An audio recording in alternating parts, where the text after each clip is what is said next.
It's 6:30 a.m.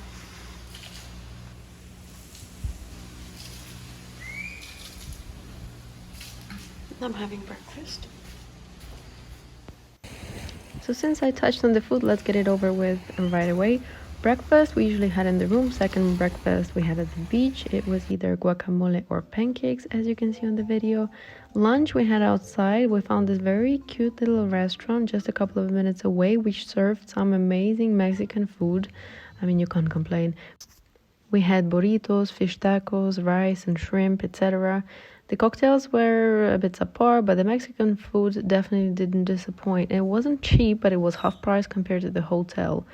And the one time we did have lunch at the hotel, we ordered similar dishes on purpose to compare, and they were nowhere near that good, and they were twice as expensive.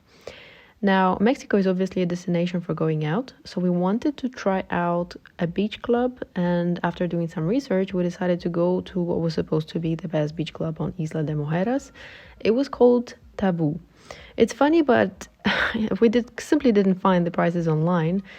So now I filmed it for you on purpose, so pause the video and look at the prices. I mean, it was extortionately expensive, especially for Mexico.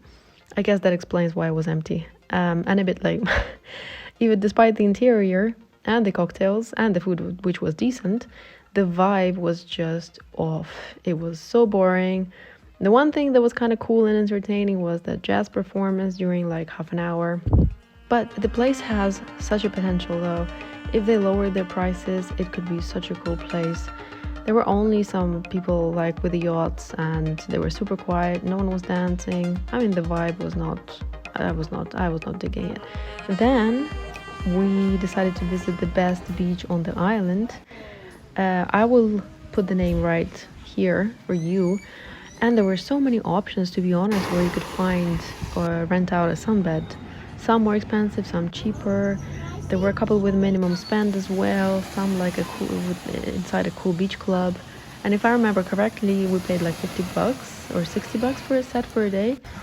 But one downside was that there were so many people on the beach that you definitely can't leave your stuff unattended. And while I was swimming in the water, there were military helicopters and military boats, and they started looking for someone in the sea, and they kept going around for like good 15 minutes, which was a bit nerve-wracking. But the coolest thing about the day was the lunch, actually. I think that it's probably one of the best places I've ever been to, and probably one of the best places on the island, so I highly recommend, if you're ever on Isla de Mujeres, save this place, go check it out for yourself. It was the best place in Mexico I've tried so far. The food was so good. You have to try this place if you're ever in Isla de Mujeres.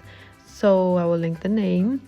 And even though it was empty, don't pay attention to that. We were off lunch hours. I'm sure it gets super full during lunch, and I'm sure it gets super full in the evening. And it has such a cool vibe as well. Love the food. The food was just amazing. And that's how the week went by. It was super fast, with sunsets, beautiful nature and waters, and the holiday came to an end.